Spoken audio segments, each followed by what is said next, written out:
A heart-stopping moment caught on camera.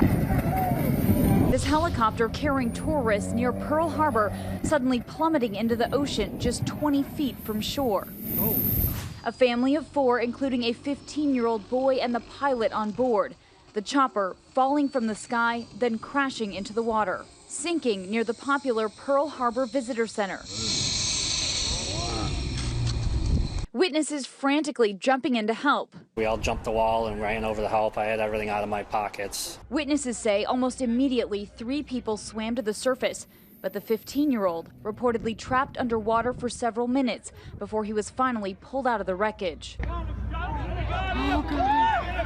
Yay! First responders performing CPR on the boy before he was transported to the hospital in critical condition. Maybe 3 minutes that person was underwater. That was scary. This morning, the NTSB is investigating what caused this doors-off helicopter to go down. Bystanders say the last thing they heard was the chopper sputtering, then 2 loud bangs before it crashed. Now, in addition to that 15-year-old boy who is still listed in critical condition this morning, 3 other people were taken to the hospital. 1 was released overnight. Now, this tour was run by Genesis Aviation, and at this point, they have no comment. George.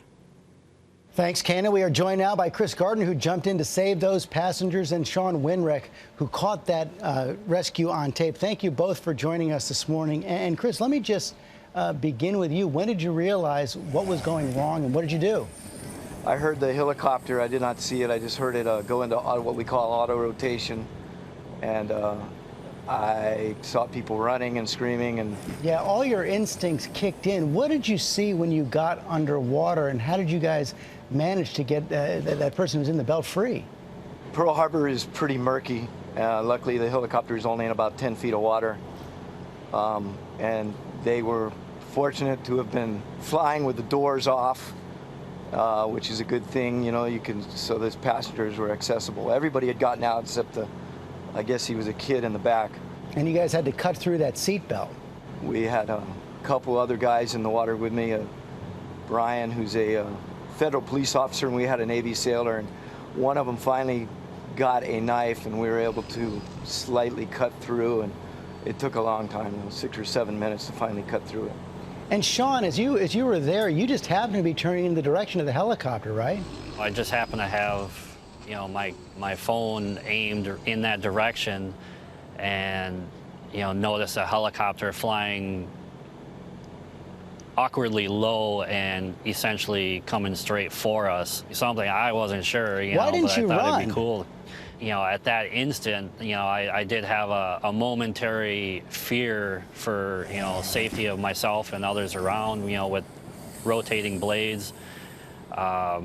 And you can actually see in the slow motion video where I did actually duck a little bit right after the impact. And thank goodness now everybody is doing better this morning. Chris, did you ever think about the danger you were putting yourself in? You acted so quickly. Anybody else would have done the same thing, and there was multiple people that jumped in the water at the same time. So, and it's lot just of people, the way we do it here in Hawaii. And a lot of people are grateful that you did. Thanks very much. Thanks for joining us this morning. All right, aloha. You're welcome. All generous instinct right there. Yeah, nice. That's how they do it there in Hawaii, and hopefully everybody will make that full recovery.